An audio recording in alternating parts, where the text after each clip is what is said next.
estatística descritiva versus estatística indutiva. A estatística descritiva ou dedutiva é o ramo da estatística que tem por objetivo descrever e analisar fatos relacionados a determinado grupo ou população, sem pretender tirar conclusões de caráter mais genérico. A estatística indutiva ou inferência estatística, baseando-se nos resultados obtidos da análise de amostra de uma população, procura inferir ou estimar as leis de comportamento de toda a população. Tipos de variáveis. Variável é, convencionalmente, o conjunto de resultados possíveis de um fenômeno. A variável pode ser qualitativa, quando seus valores não são expressos por dados numéricos, e sim por atributos ou características. Quantitativa, quando seus valores podem ser expressos por dados numéricos, medidas ou contagem. A variável qualitativa poderá ser ordinal se seus valores tiverem uma ordem natural, como, por exemplo, o grau de escolaridade, ou poderá ser nominal quando esta ordem não existir, como, por exemplo, religião.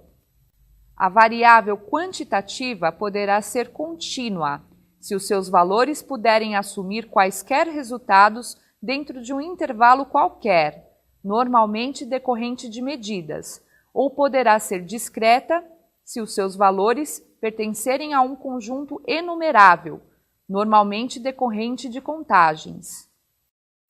População e amostra.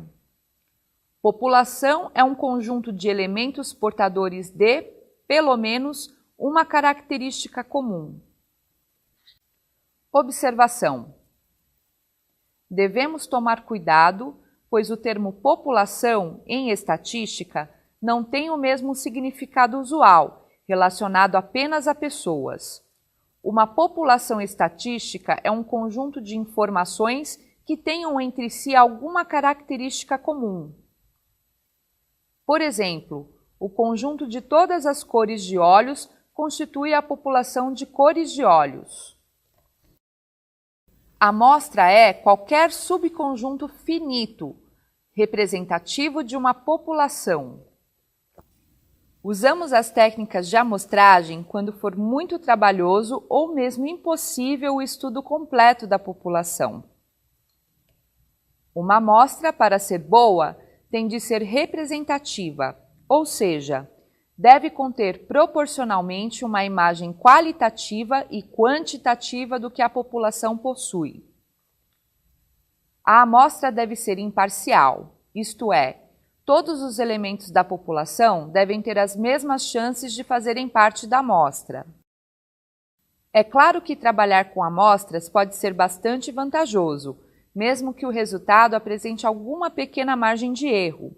Por exemplo, sem usar amostras, como poderíamos saber a taxa de defeitos de fabricação de uma fábrica de fósforos? Será que seria riscando todos os que foram produzidos? Quando não utilizamos a técnica de amostragem, chamamos de censo. Séries estatísticas. Denominamos série estatística a toda tabela que apresenta a distribuição de um conjunto de dados estatísticos, em função da época, do local ou da espécie dos dados. Disso, podemos concluir que as variáveis tempo, local e espécie são os componentes fundamentais de tais séries, e elas poderão ser denominadas históricas, geográficas ou específicas, respectivamente, dependendo do elemento variável. Séries conjugadas são composições de duas ou mais das anteriores.